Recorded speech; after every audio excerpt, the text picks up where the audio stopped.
Greetings, ladies and gents, and welcome to this latest episode of Tales from Outer Space, taken from the subreddit HFY. The links to all the stories will be down below, and as always, I hope that you enjoy.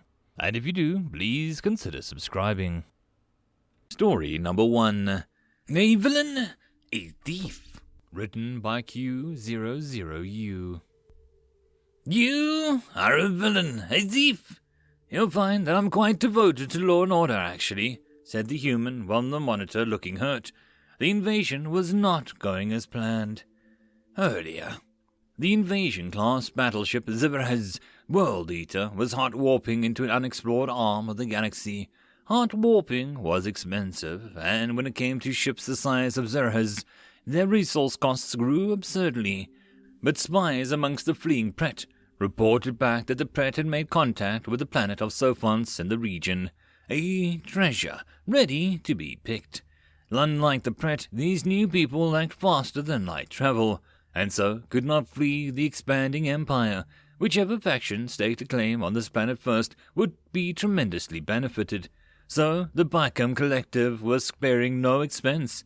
The costs of hot warp would be regained 100-fold by the cultural resources of, Earth. Prepared to exit hot warp, q00u informed the Admiral. A slight shudder ran through the ship a moment later. Hot warp successful. We've reached our heliosphere. 14 hours to target from this location. Good. Once the rest of the fleet materializes, sync controls to our systems and prepare to head in. Admiral Hakawa was pleased. Scan for competitors and Pret remnants. Sir, objected Ut, the protocol officer. Chasing the Pret is not our assigned task. None of either, military advisor Bedix reported. It appears that the Pret fleet cold warped out as soon as they recharged. Shame, Hakawa said with a wry smile.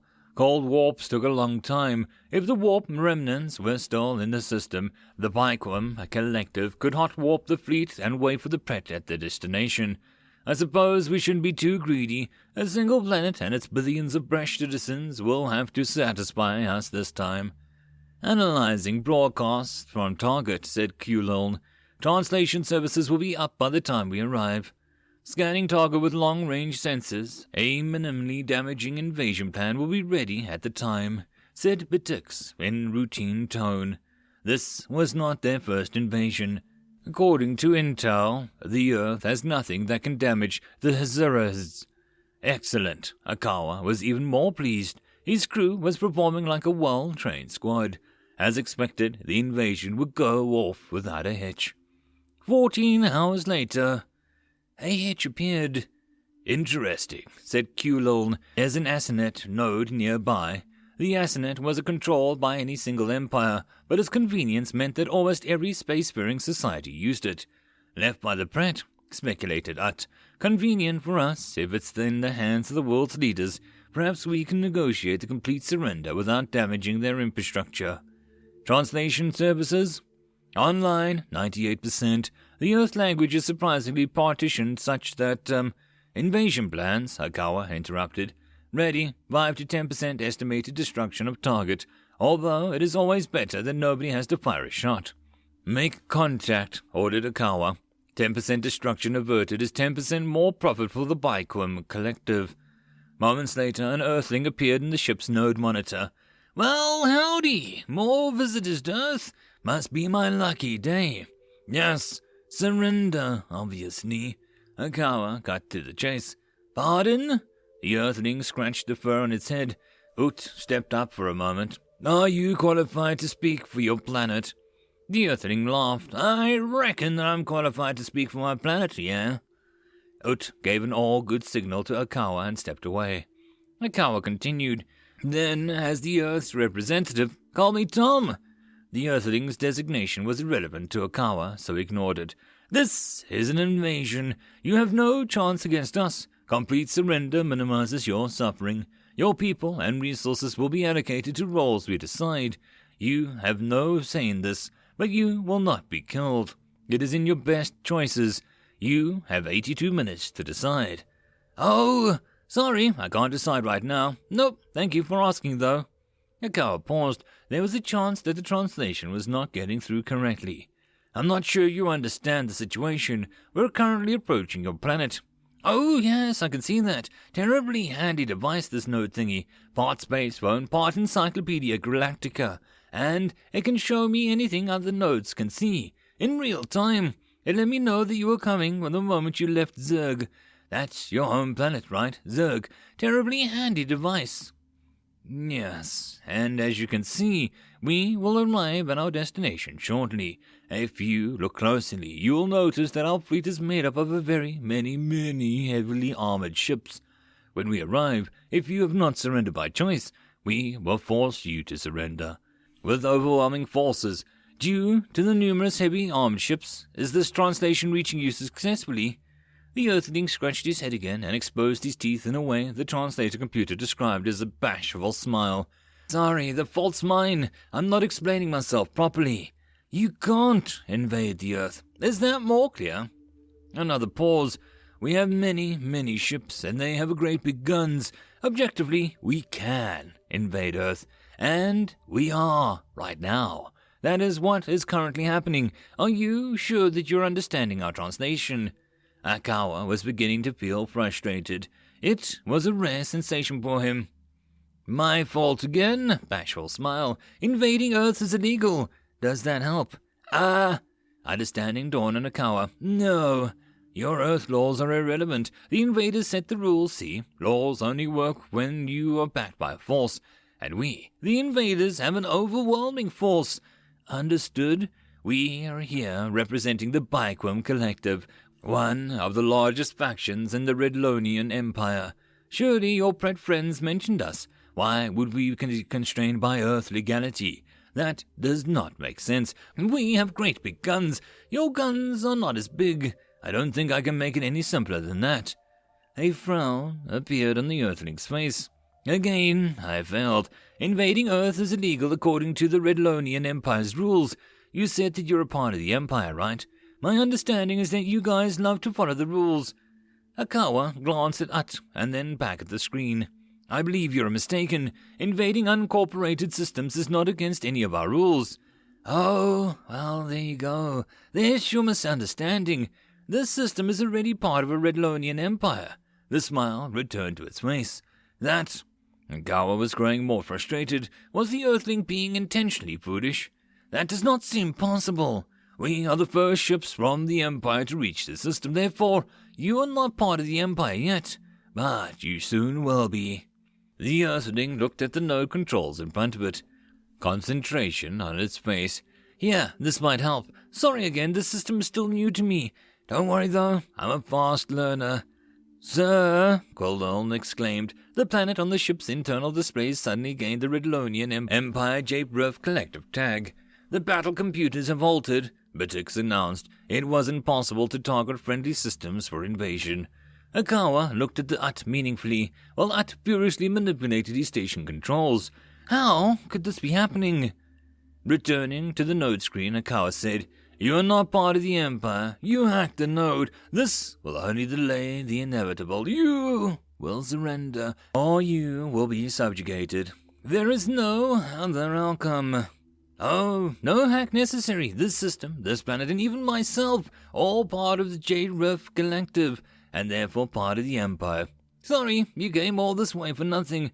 That's probably expensive. Smug look. A distraught Ut turned to the Admiral. True, he signaled. The expenditure just for that hot warp would set the Baikwam Collective back a bit. Competition between the collectives was fierce, and set back like this might trigger one of the rivals to attack, weakening them further. Collectives had fallen for less in the past. Akawa's eyes flicked towards Quillen. If they could override the friendly fire lockout and take this planet anyway. I hope you're not thinking of invading a friendly planet, the Earthling said. The Empire's military frowns on that sort of thing. You know, the Redlonian Empire's planet-conquering military tend to be discouraged fighting within the Empire. Via overwhelming force, they have a great big guns. Your guns not as big. I don't think I can make it any simpler than that. A long pause. How?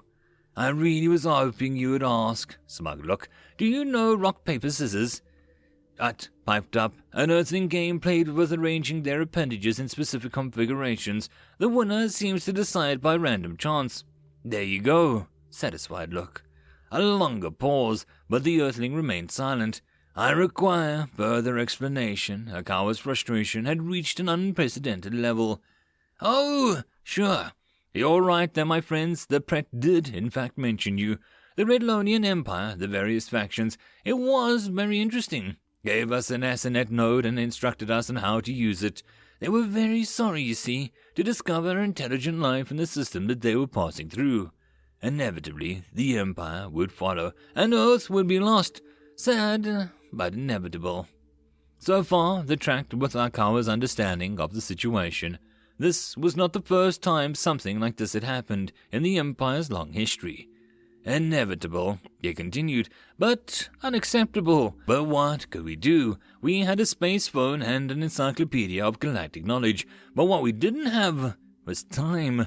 No time to research technology, no time to prepare a military, no time for any preventative measures, not nearly enough.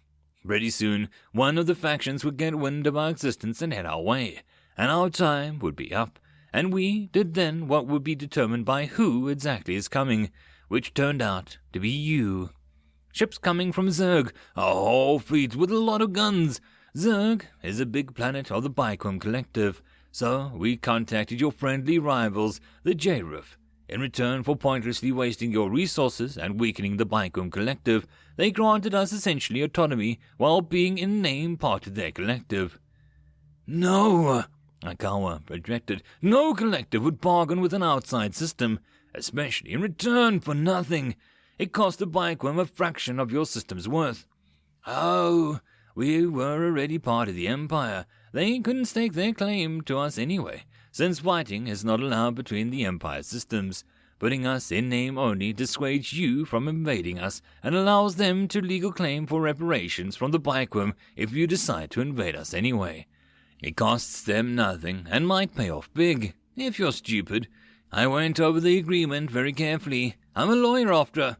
You were already part of the Empire. How? Akawa's record-breaking frustration level was again surpassed. Did I not mention? It tilted its head. Technically, I suppose we're a drop colony. The drop. This made even less sense. Xenophobes. Even if you attempted to contact them through the ASINet, they would fail. Yes, the Earthling nodded. That is why they have a vassal races to deal with outsiders. One of those vassals happens to be the Sistalians. Proud look. Another pause. Were Earthlings telepathic? This Tom appeared to think that he was sending more information that was being received. What was the significance of the warrior race Sistalians? Eventually, Akawa, with no choice but to prod. And, oh, I'm a Sistolian. Confused look. Did I not mention that too? Akawa stared at the monitor. You're not a Sistolian. You're clearly an Earthling. Human, said the Earthling. Yes, I was born a human, but I'm now a Sistolian for legal purposes. If it were possible to burst from frustration, the Zirah's bridge would have been covered in gore. How? Akawa raged. Adoption. You know, the Sistolians captured defeated enemies and raised them as their own. I contacted a Sistolian family through the ASINet and challenged them to a game of rock, paper, scissors. It took a few matches, but I eventually lost. My poor foster father. He was so confused as to why I insisted he adopt me over a simple game. Although, I guess it might have helped that I own a planet. Having a son with his own planet will certainly make things easier when the family comes to visit. Of course you own a planet. Akawa had passed beyond frustration and was entering mania. Why wouldn't you? The whole planet. That makes just as much sense. The human laughed. Yeah, you think negotiating my way through the Redlonian Empire was tough. Trying to get all of this world's leaders to agree on pizza toppings was harder. Having an invasion fleet on the way sure helped things along, though. So, thank you. Since Earth surrendered to me, and I'm a Sistalian, and Sistalians are vassals of the Drup, and the Drup are part of the Empire, a second human appeared next to it. Mr. Sawyer, we're ready. Excellent. I guess I'm done delaying you guys. A panicked Quillen suddenly exclaimed, "Admiral, the ship's systems have gone into remote mode. I'm locked out."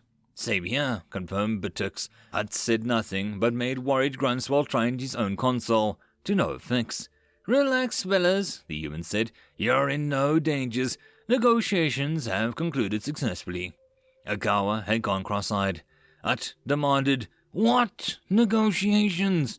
"Oh, the negotiations between the J-Riff and the Bikeworm for, I guess, possession of your fleet. See, because this is a private star system that you are currently trespassing upon, we have parking fees for being within the Hemisphere." Parking fees? Hut was incensed. "Never heard of such a thing." The human waggled a finger. "Ignorance of the law is no excuse. You should have looked up the rules before your visit." "What are the fees?" Hut demanded. "Exorbitant," the human said, as if that explained anything. "It's per ship, too, and you brought very many. So many that I'm not sure even the Bikeworm Collective could bear the cost. They're the ones truly responsible for paying, right? Didn't you say we're representing the Bikeworm Collective, one of the largest factions in the Redlonian Empire?" Nobody on the Zerez could speak. "Well, we gave the Bikeworm a choice. Pay the fees they were legally required to pay, or surrender the fleet and the crews, which they did." Butux closed his eyes. It was a complete defeat, and nobody had fired a shot. "But like I said," continued the human, "don't worry. Your people and resources will be allocated to roles we decide. You have no say in this, but you will not be killed." As the fleet autopiloted to the planet, Akawa started laughing and never stopped. End of chapter. And that, my friends, concludes this video. I hope that you enjoyed. If you did, please consider supporting the author from the link down below. Otherwise, if you wish to support this channel, there are numerous ways to do so, like liking, subscribing, and possibly even becoming a patron. Otherwise, the easiest way would be to share. And until the next video, I hope that you all have a good one, and I'll see you then. Cheers.